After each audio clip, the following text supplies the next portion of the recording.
10 questions bêtes des clients et des prospects. Si tu as regardé dans la miniature de cette vidéo et si c'est pour ça que tu as cliqué sur cette vidéo, c'est que je vais naturellement te décevoir parce qu'il n'y a pas de questions bêtes.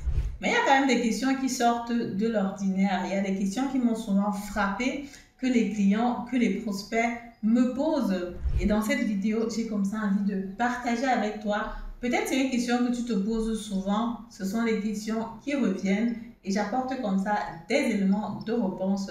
Par rapport à cela, reste bien sûr à la vidéo et je te retrouve après le générique.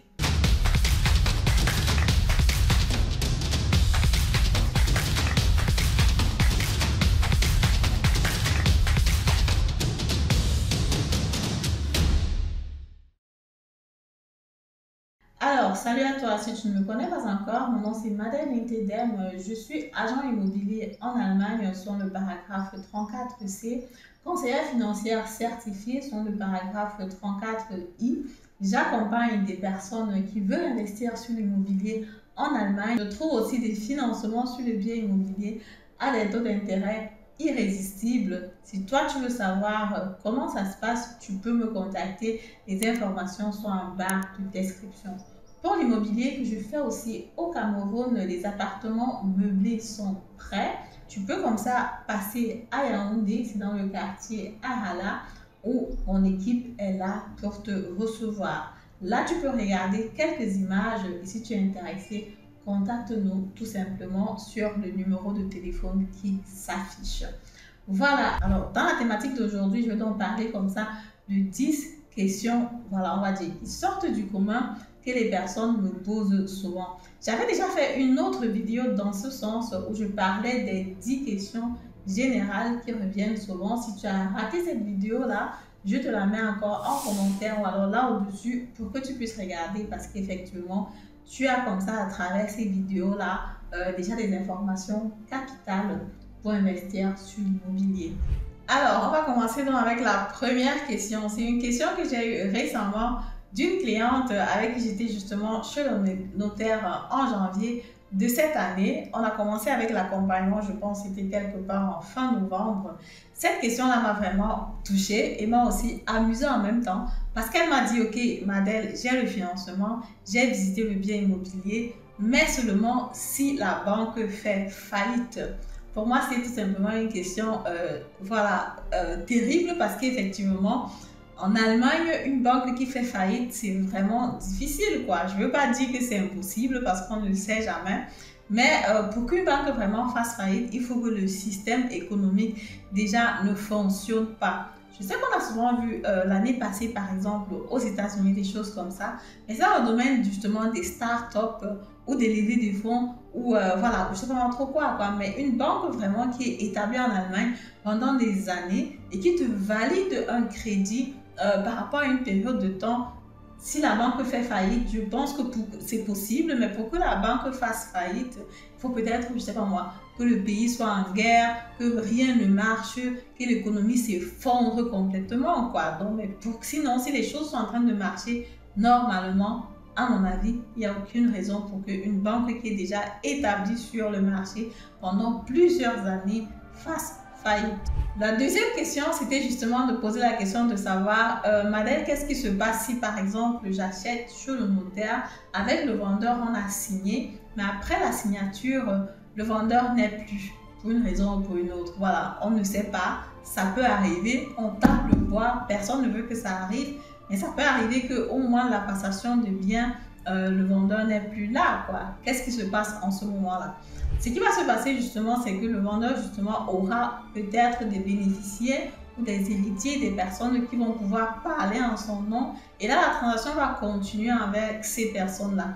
Naturellement, le domaine du foncier, c'est un domaine qui est assez délicat parce qu'effectivement, et qui peut aussi traîner, quoi. Parce que si le vendeur n'est pas là et que par exemple, on a une situation où peut-être, je sais pas, les enfants ne s'entendent pas, on a des conflits, il y a des choses qui sont litigieuses, ça peut arriver que la transaction dure plus que prévu, quoi. Et du coup, c'est pas vraiment intéressant. C'est un risque. Mais bon, jusqu'à présent, on espère que tout se passe bien, tout s'est bien passé jusqu'ici. Pour ce qui est d'Allemagne, de toutes les façons, ce que j'ai souvent remarqué, c'est que quand un parent, un époux ou alors une personne d'un certain âge est malade et atteint un certain niveau, on commence déjà à penser qu'est-ce qu'on fait du bien avant que la personne ne parte éventuellement, quoi. Mais bon, ça peut aussi arriver qu'on soit jeune et qu'on fasse un accident. Bref, il y a des choses qui arrivent. Mais comme je disais tantôt, si jamais il y a un truc qui arrive naturellement, les bénéficiaires vont prendre les choses en main pour la continuité de la transaction. La troisième question qu'un procès m'a posée, c'était donc de savoir et si ce locataire ne quitte jamais l'appartement, qu'est-ce que je fais? Dans ce cas de figure, justement, on était sur un appartement où le loyer que le locataire payait était vraiment bas. C'est vrai que souvent, quand j'accompagne pour ce type de projet, il y a des mesures d'accompagnement qu'on propose aux clients pour justement alléger la tâche ou de faire une subvention par rapport à ce loyer qui est bas.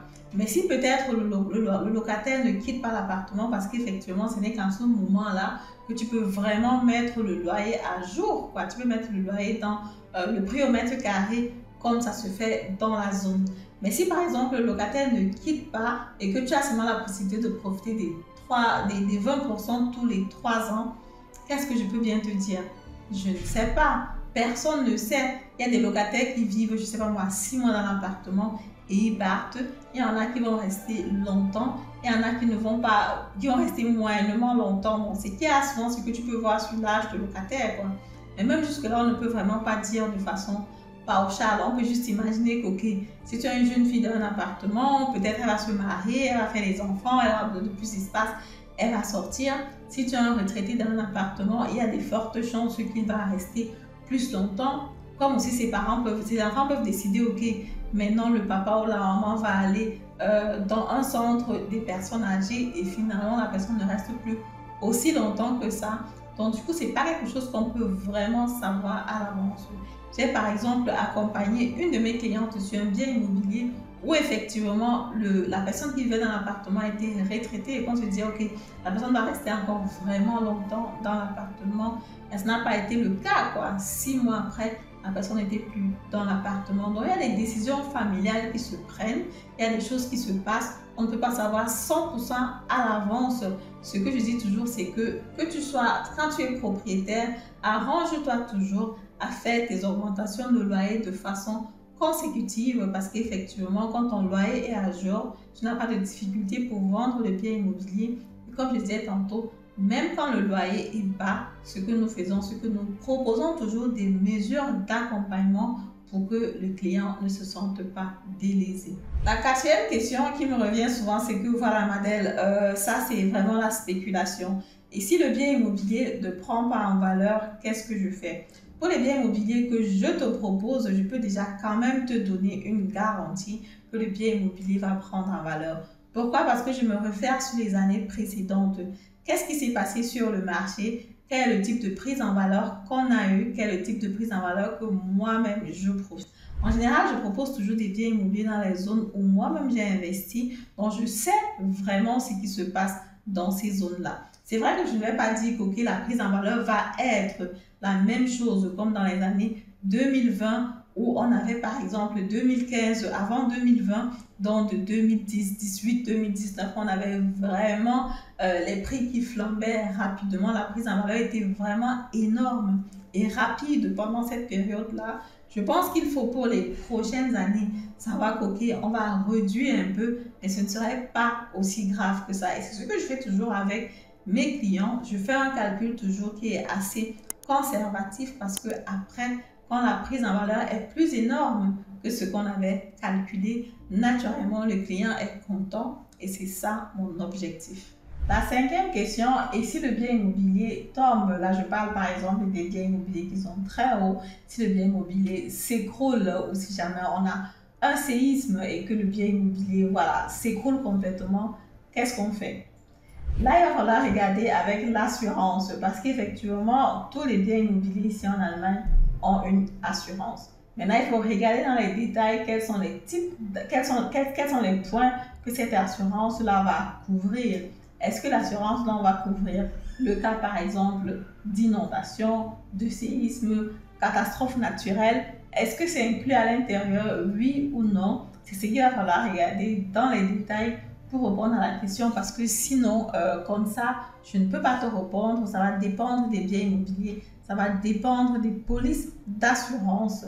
Donc, quand tu vas acheter un bien immobilier, je t'invite tout simplement à bien regarder ces points-là pour savoir si c'est couvert ou pas. La sixième question, c'est une question qui va justement beaucoup plus venir des hommes, dans le sens où, par exemple, le couple se met ensemble pour investir sur un bien immobilier et l'homme pose la question de savoir, ok, qu'est-ce qui se passe si ma femme décide de prendre le bien et me chasse de la maison?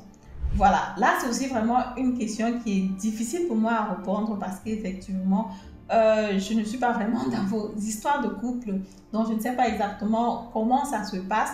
Ce qui est sûr, c'est que selon la législation, quand vous êtes marié sur un régime bien commun et que vous achetez un bien immobilier ensemble, si vous décidez de vous séparer, vous devez aussi voir comment séparer ce bien-là. Bon, je sais que le bien immobilier n'est pas divisable, mais ce qui se passe, c'est que soit on vend le bien immobilier et on partage l'argent entre les deux parties, ou alors une personne vend sa partie à l'autre. Mais il faut juste trouver un point d'entente par rapport à ce bien immobilier-là. Donc du coup, c'est à vous de savoir comment vous gérez quand vous investissez en couple. Et comme je disais aussi, si vous avez fait un mariage bien séparé, vous pouvez aussi stipuler à qui appartient le bien immobilier en cas de divorce, en cas de séparation. Septième point, et si le locataire n'aime pas les noirs? Parce qu'effectivement, lorsque tu vas acheter le bien immobilier, alors lorsque je t'accompagne sur l'achat du bien immobilier, le jour de la visite, naturellement, tu vas rencontrer ton locataire. Et j'ai déjà eu cette question-là. Madèle, si j'arrive à la visite et que le locataire voit ma tête et dit « Ah, donc c'est lui qui veut acheter l'appartement, qu'est-ce que je fais ?» En général, ce qui se passe quand tu veux acheter un bien immobilier, on s'en fout quoi. Quand c'est toi qui es le propriétaire, c'est toi qui es le propriétaire. Maintenant, je ne dis pas qu'il n'y a pas des hostilités qu'on peut remarquer sur le terrain. C'est possible, mais si le locataire n'est pas content de son propriétaire, de son bailleur, tout ce que je dis simplement, c'est qu'il a toujours la possibilité de quitter l'appartement. Et quand il quitte l'appartement, c'est toujours un jackpot pour le propriétaire parce que ça permet comme ça au propriétaire non seulement de trouver un nouveau locataire et aussi éventuellement d'augmenter le loyer, quoi. Donc du coup, pour moi, c'est tout bénef si jamais le locataire dit « Ok, ta tête ne me plaît pas et je veux partir », le propriétaire est gagnant en ce moment-là. La huitième question que j'entends souvent, c'est de savoir est-ce que le locataire est à l'aise dans l'appartement? Est-ce que le locataire veut encore rester longtemps dans l'appartement? Ce que je sais, c'est qu'en général, quand une personne n'est pas à l'aise dans un appartement, il ne reste pas dans cet appartement-là. Du moins, il ne reste pas longtemps parce qu'il n'y a personne qui veut vraiment rester dans un environnement où il est mal à l'aise. C'est pour ça que j'ai souvent remarqué quand tu regardes, c'est vrai qu'il y a des exceptions. On peut avoir peut-être 1%, 2% d'exceptions dans la société, ça je ne refuse pas. Mais en général, quand tu envoies par exemple déjà une résiliation du contrat de bail de ton locataire, il y a de fortes chances qu'il parte effectivement parce qu'il se dit déjà, bon, tu ne le veux pas dans sa maison, quoi. Et personne n'a envie de rester là où on ne le veut pas vraiment. C'est toujours un peu bizarre parce que le locataire justement paye un loyer et il s'attend quand même à avoir un peu son calme, quoi, sa fierté. Donc si jamais il y a un truc où le locataire sent que, ok, mon bailleur ne me veut pas, en général, il part de lui-même. Donc du coup, quand un locataire est mal à l'aise dans un appartement ou dans une maison, il va partir. Mais s'il ne part pas, c'est qu'effectivement, il se sent plutôt à l'aise. Par rapport à savoir combien de temps le locataire va durer, personne ne peut savoir. Effectivement, il y a des locataires qui disent « Je veux rester longtemps », mais 6 mois, 1 an après, ils sont partis. Il y en a qui disent que je ne veux pas rester longtemps. Et finalement, ils restent longtemps, quoi. Donc, c'est toujours un peu difficile à savoir parce qu'effectivement, comme vous savez, les hommes sont tout simplement différents et c'est vraiment difficile de prévoir quelle sera comme ça sa stratégie ou bien prévoir comment est-ce qu'il va réagir d'un moment à l'autre. L'avant-dernière question, c'est celle de savoir est-ce que l'immobilier rend vraiment riche, comme on dit sur les réseaux sociaux.